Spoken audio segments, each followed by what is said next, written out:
All right. It is Friday, the 4th of March. And for hundreds of thousands of people around the world, that means one thing: the start of the David Goggins 4x4x48 challenge. If you don't know what that is, you simply run 4 miles every 4 hours for 48 hours. Basically combining a 48-mile run over the 48 hours. I did this challenge last year. I did it for a number of reasons last year. It was post-lockdown, volume 1 and 2. And I felt a little bit demotivated and just needed something to really kick my ass a little bit and get me back fired up for fitness and enjoying life. But this year I'm doing this challenge for a few different reasons. Firstly, I had an injury last year which put me out of action for quite a long time. It was a bike injury, resulted in a bunch of broken bones. It really wasn't a great year last year. And then also for the last sort of few months, I guess, I've been sort of struggling a little bit with my own mental health and feeling a little bit down and sort of, yeah, demotivated. So this challenge has come along at the perfect time. I think it's a good one to sink your teeth into, to figure out who you are, whether you can get through something like this. I think it's 60% a mind game, this one, especially those early runs. Like I said, you run every 4, 8 and 12. So it's Friday morning. It's about 9:30 a.m. I'm just having a little dog walk. As you can see, it's a beautiful day here in just outside Sheffield in the Peak District. Stunning day. It's so cold. Yeah, I'm looking forward to getting into this one this year. I'm a lot more underprepared than what I was last year. I think last year I was running a lot more. I was pretty fit, hadn't been through a massive injury. This year the weather's been awful from the start of, well, basically from like November. So last year I pretty much ran this entire thing on the road. I wanted to make it as easy as possible to sort of just feel out the challenge, see how it went and stuff. I guess it was sort of stepping into the unknown, especially with distance like 48 miles. And yeah, the course I put together last year was pretty easy. It was basically A to B and back. So I ran basically flat for quite a long time, up a slight incline, down the other side, turned round and came home. Again, there's a video above if you want to check out my first attempt. This year I wanted to mix it up a little bit. I want to do this whole thing as a trail run. So I've put together a loop which is from my door, and there's a loop which has got a lot more elevation in it. It's going to be muddy. Again, it's not stopped raining here for about 2 weeks. Even the field where I'm out walking the dog right now is very muddy, as you can see. So there's going to be a few other factors, I guess. Getting wet, getting a lot colder, getting muddy, trying to stay on top of equipment to make sure that you're ready to go for each run. But yeah, enough waffling from me. Let's get into this challenge and head over to the GoPro course preview. Okay, we're off to a bad start. Guess which idiot just realized he's left his running shoes outside.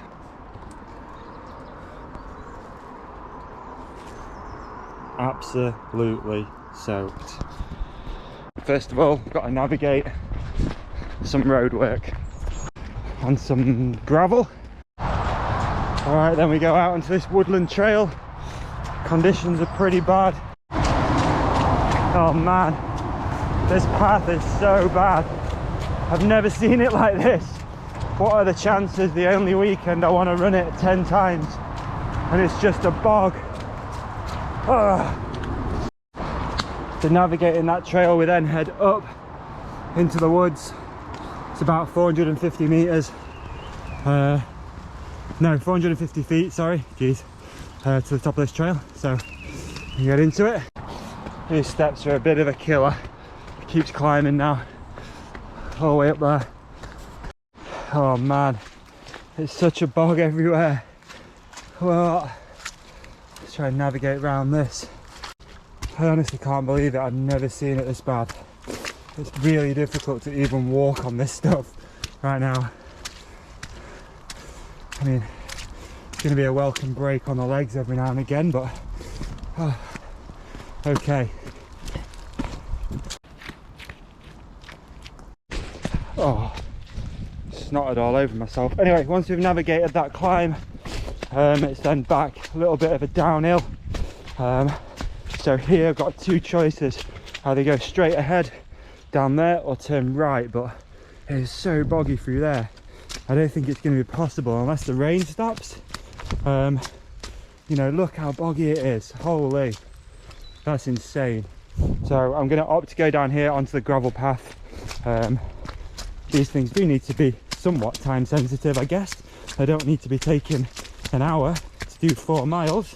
That's going to make the sleep deprivation even worse. So okay, so yeah, down this little bit, as you can see, and then we're going to turn, and then basically this is that gravel path that I got on when we first started getting into the park.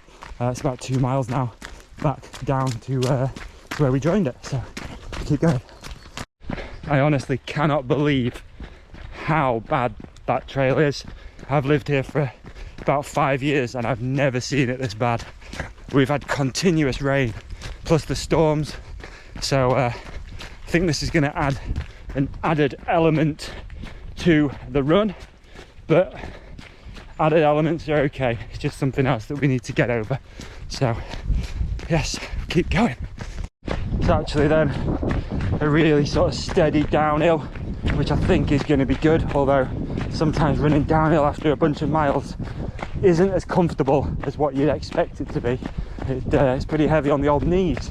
But anyway, this now winds all the way down to the river at the bottom, so catch up there.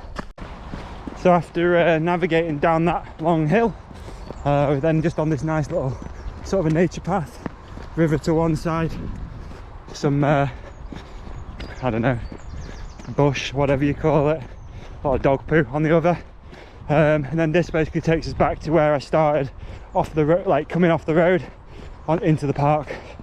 So that's it really. Just got to keep running. Yeah, 44 more miles to go once we get back. Doesn't sound too bad when you say it like that, although yeah, calf muscles hurt a bit. Alright, see you soon. Alrighty, just heading out. Run number 1 in the dark. It's cold, it's wet, it's pretty miserable, but let's get this done. Head torch on. Trying to avoid the headphones as much as possible, but currently listening to a Rich Roll podcast, which is really good.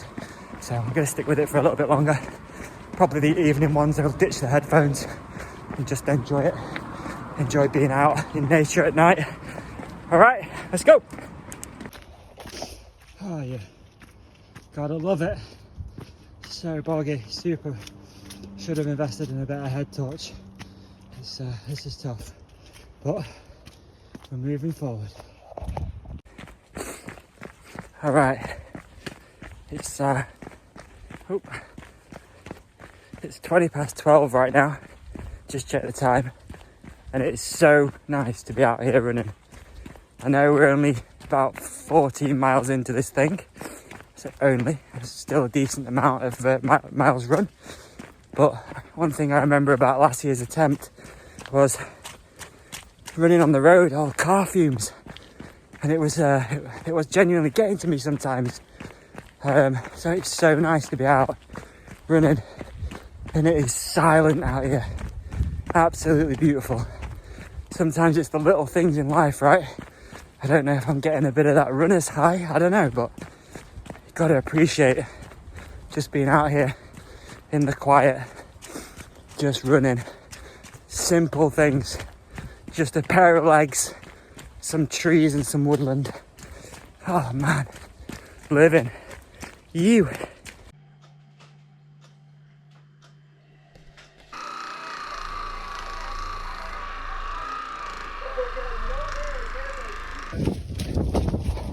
So.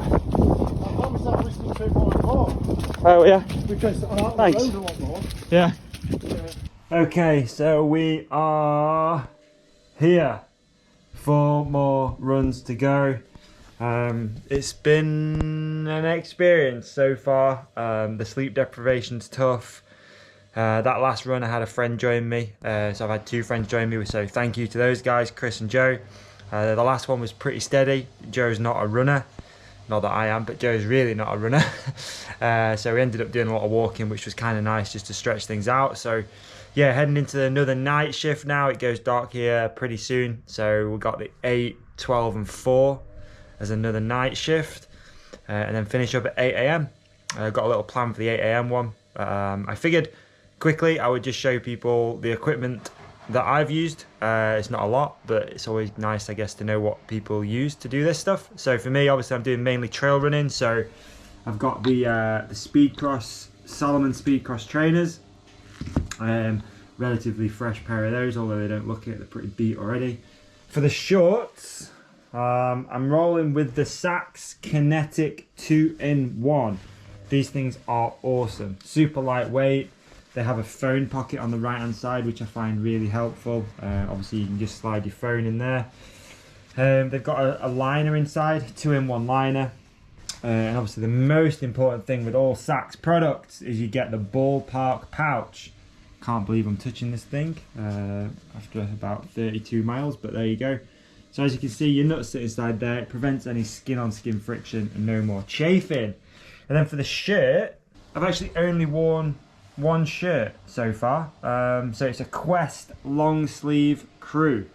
These are really nice. It's the same material as what the SAXX Quest boxer shorts are made out of.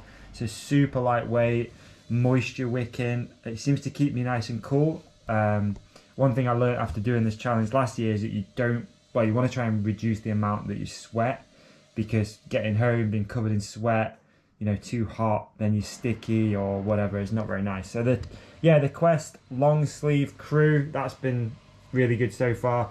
No nipple chafing or anything like that. And then I'm also been using my Compex FIXX. I believe this is a 2.0 gun. So I've not used it too much yet, but yeah, that's been a bit of a lifesaver. And then for the socks, I've just got a few pairs of Stance socks on the go. Bit of a Stance socks fan, whether casual or for running or riding or whatever. So got a few pairs of those on the go, and that's it. That's all I'm using. That is literally everything you need to run 48 miles.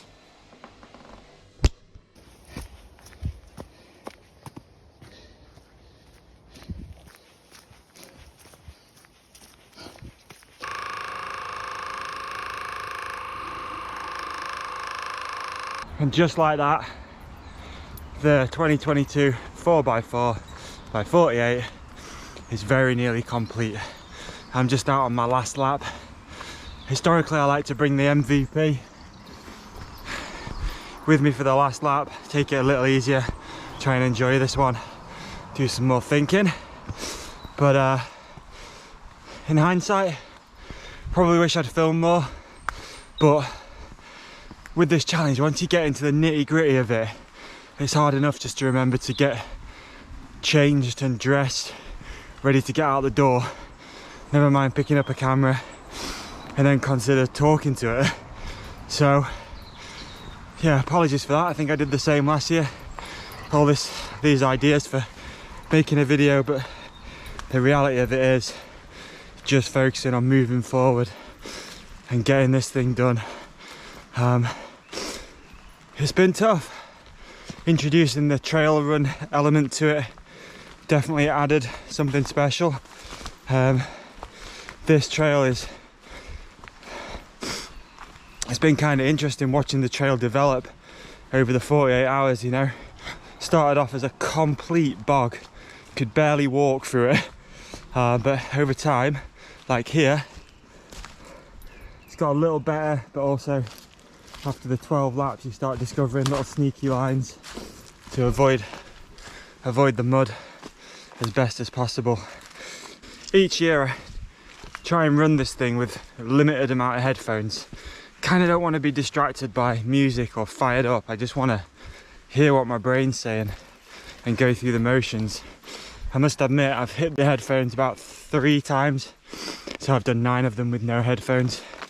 And it's funny because the same things come up every time. I think this challenge is a great analogy for life, that you can't rush it. Sometimes you just have to stay in the game, just keep moving forward, keep clocking off those miles keeps showing up, and by the end of it you do get to where you want to be.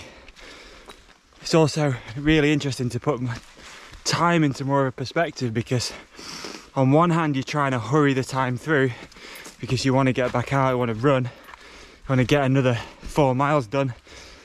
On the other hand, you want to try and rest. So it's such a weird one.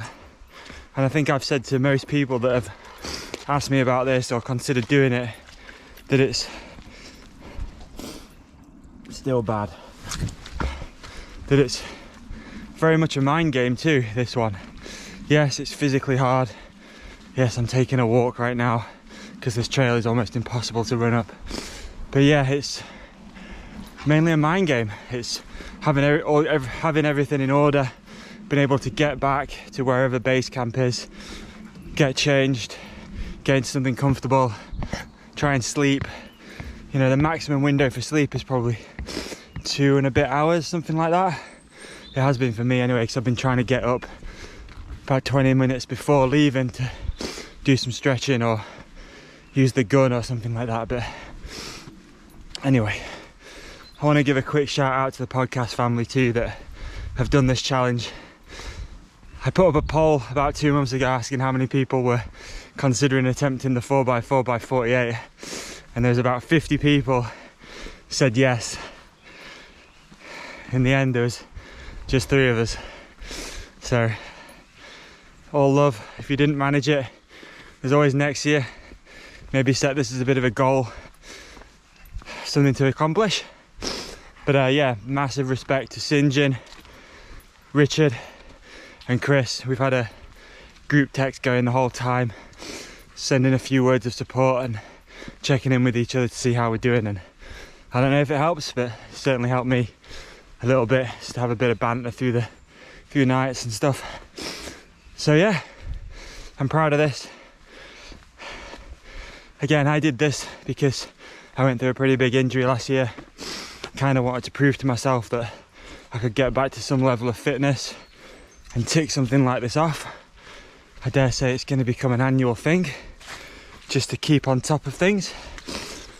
Again, I've been struggling a little bit with my mental health, but I think just being out in nature a lot more, having something to focus on, has probably helped too. But I feel like we'll see the benefits of that in the coming days. And this piece to camera has been way too long and way too boring.